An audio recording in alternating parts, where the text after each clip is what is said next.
Isaac Sarason is a skilled hacker formerly employed by British Telecom-Sprint. With his health failing, Isaac did the only thing he could think of. He ran. He found a haven in a working-class district of the city known as Little Russia. There Isaac took on a new name, Ishmael. Within hours of his arrival, he was embroiled in the affairs of a brutal member of Lomidze organized crime family known as Leo. Convinced by a longtime friend, Frankie, to flee from his commitments to the Lomidze family, Isaac found himself hunted by the ruthless Leo. On a rooftop, far from witnesses, Leo murdered Frankie. Only through the use of his skills as a hacker was Isaac able to drive Leo off.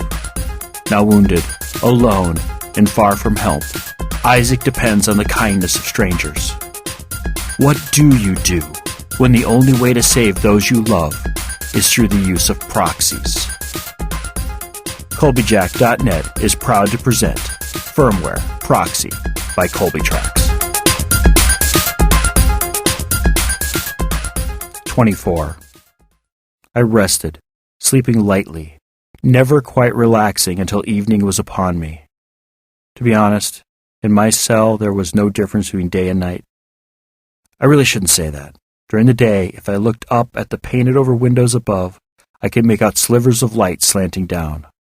I could watch as daggers of light marched through the dust that hung in the air. It was night. Evening, to be quite clear.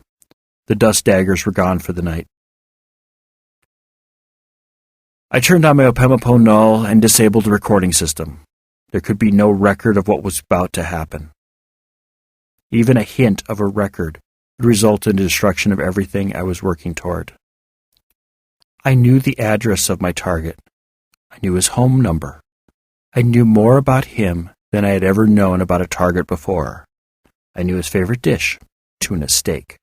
I knew his favorite restaurant, Alley View. I even knew his schedule. He'd be home now, dinner done, the children ready for bed. His wife would be cleaning up. He'd be in his den checking last-minute correspondences, reviewing the notes from his meetings on the 111th floor. I hopped from switch to switch, doubling my signal back on itself through traps and dead ends. I didn't route my signal through the red square this time. I didn't want to give him any hints. It was too early in the game. I entered his building's telecom switch, a trusty old AY-143, my favorite. I found his line. He had only one to his apartment, though I knew he had 3 phones. I checked out his connection. It was just as I expected. I found a Sarar authorized tab. Security, employee, retention, and recovery made it a point to monitor employees of his stature. My target knew too much to receive calls from those BTS believed were undesirable. The nice thing about software switches is that everything is controlled remotely. Numbers are assigned from a central office, so are wiretaps. What can be attached remotely can be changed remotely. I slipped the caller off his line and assigned it to a neighbor whose call logs showed no activity in the last 3 weeks. Not hard to find in a building of the quality my target lived in. Long vacations to the 4 corners of the globe were common. Besides, the line comes with the apartment, part of the standard package when you pay as much in rent as my target. Most people don't even realize they have a landline until it suddenly rings in the middle of the night. A 6-extension switch controlled his apartment phone system, a dumb switch, no security at all. The assumption being that the security of the AY-143 was enough. The switch could be set to send different extensions to each room, or the same one to all. My target only used 3 of the outlets and had a single line feeding it. When he received a normal call, all 3 extensions would ring. I was going for drama. I wanted just his den phone to ring. The only thing which could destroy the moment was if I rang the wrong extension. I was in luck. The apartment local switch was labeled in an attempt to make it easier to assign numbers. He was using living room, master bedroom, and bedroom 3. I blocked the signal to living room and master bedroom.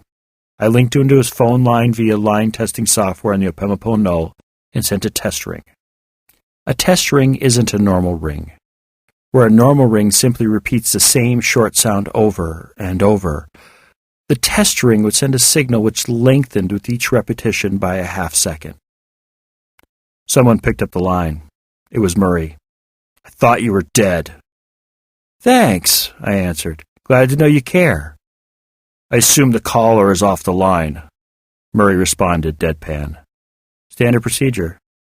"Just how you liked it when I was doing your dirty fixes," I answered. "Oh," he tried to sound hurt. All that came across was mocking. "I was under the impression you enjoyed being a little dirty. Never complained before." True. Things have changed." "Yes, they have, son." "Things would have been much better if you told us how bad it was," Murray said. There was actual caring in his voice. "How bad what was?" I asked, trying to act surprised. "The last vital sign packet you sent us was very revealing. I knew you'd been scrubbing your data, but hadn't realized how much was fiction. That last packet was very revealing," Murray answered. "How so?" I really wanted to know how I'd messed up. I'd sent the packet, scrubbed of alcohol readings on the night I met Leo. I thought back. What had I said to Leo? "Let them see my current state. That should be enough to convince them." Oh my God! I'd given them everything except my blood alcohol readings. "Your app wasn't that good. Good enough for normal review, but not enough to defeat someone with access to the team that created the monitoring software. I ran it past the biomonitoring team. You know Justin Calloway?" I sighed. Yes, I know Justin Calloway. Head of the biomonitoring development team, lead programmer on nearly every team dealing with biological sensor systems.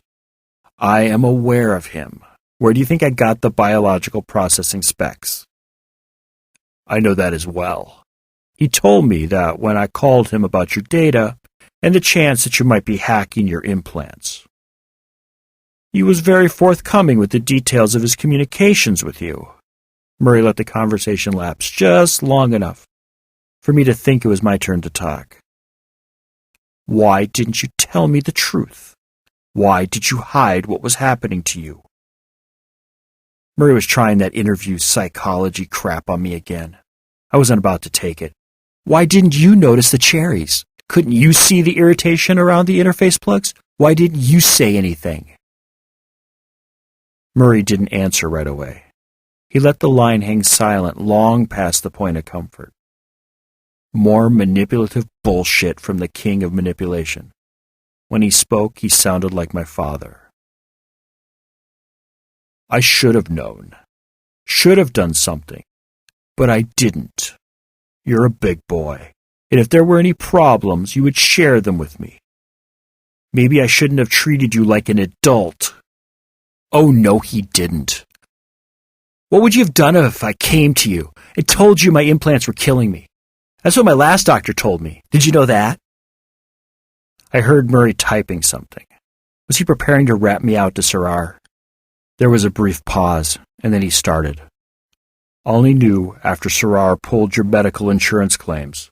Sarar was quite clear about the fact that you met with a Dr. Reynolds in Port Dixon, and she'd recommend you have your implants removed. The follow-up interview record documented that Dr. Reynolds recommended removal and you verbally abused her.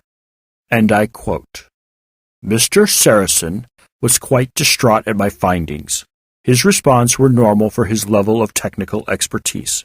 Convinced that only the flesh is fallible, he persisted in believing the problem was biological in nature and not a response from his body against the presence of a foreign substance. End quote. You knew, at least a week before you disappeared, that something was wrong. I think back on our last meeting and realize now that you were lying to me the entire time. I reviewed the record of that meeting with the Sarar team. They are quite convinced you knew what was happening, and it was just a matter of time before something like what has transpired happened. Would it have made any difference if I told you? I asked.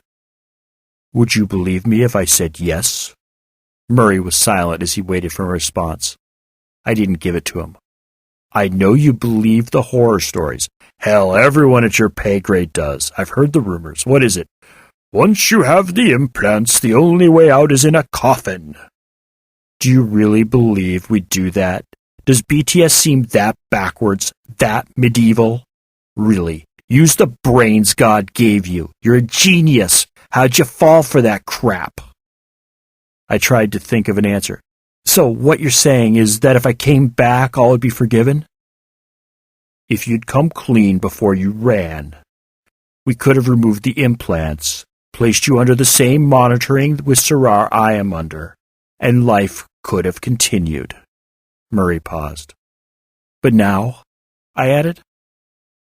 Murray sighed. Not now. Now there would be an investigation. The police would be involved for sure.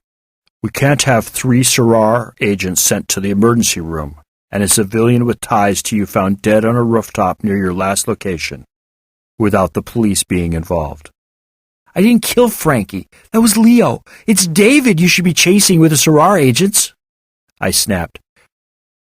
At this point, I wouldn't want to involve that precinct in any investigations. Those cops don't answer to the normal chain of command. The problem is that this all went down in a dirty precinct.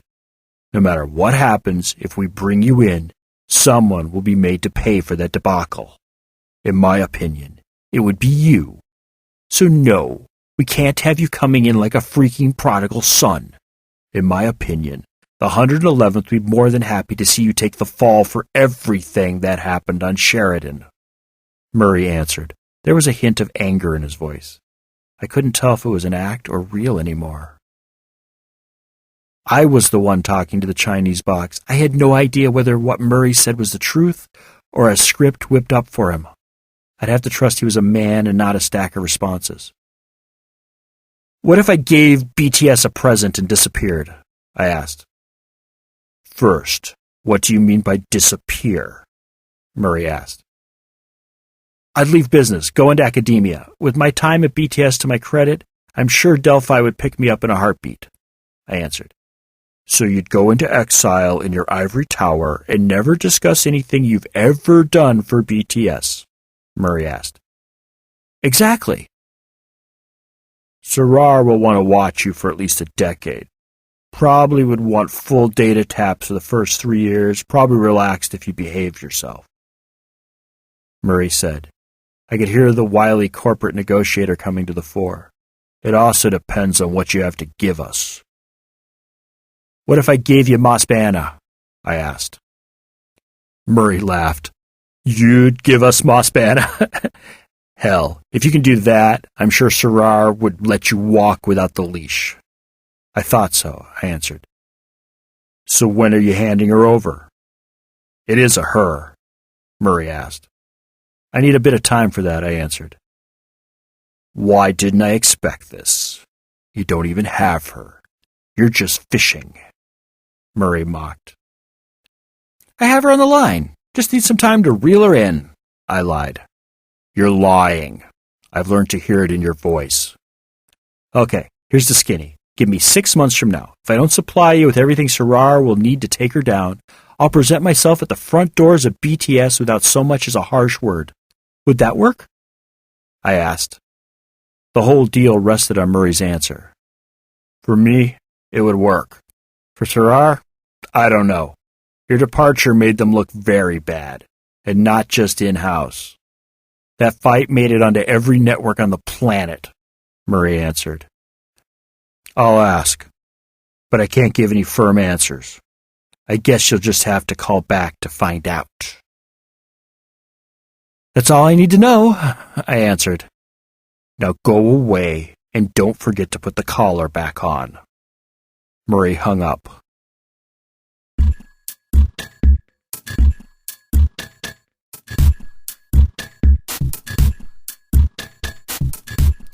Firmware, Proxy, is the second book in the Firmware pentology. That's 5 books, if you must know. It begins moments after Firmware Hijacked ends. So if you haven't heard or read Firmware Hijacked, this would be a good time to head on over to Colbyjack.net and either download the podcast on the audio side, read the episodes on the visual side, or download the Colbyjack Sunday Reader issues 1 through 20 in your choice of either EPUB or Mobi. Firmware Hijacked and Proxy are both available in ebook versions from our store at shop.colbyjack.net, amazon.com, and Barnes & Noble. Just search for Colbytrax. That's Colbytrax. I'm the only one. A complete audiobook version of both Firmware Hijacked and Proxy is available for download through our shop as well. If you don't need any stuff, but would like to support our work, drop on by Colbyjack.net and hit the pretty little donate button conveniently located on the right-hand side of the blog roll. If you're on a smaller screen, the button will be found at the bottom of the page. Firmware Proxy is released under a Creative Commons, non-commercial, attribution, share-alike 3.0 license. Do what you want with it, just don't sell it and always tell people where it came from. If you received this from a friend and want more information about Colbyjack.net and our split personality website, just drop on over to Colbyjack.net and select either the audio or visual side. The audio side carries our podcast, while the visual side carries our writings. Whichever side catches your fancy is fine with us. We're of two minds about the whole thing anyway. If you want to get social with me, I do mostly Twitter. So if you do the tweets and want to follow me, I'm Colbytrax. Spelled the same as above, Colbytrax. We could sing that all night long. Thank you once again and have a wonderful week.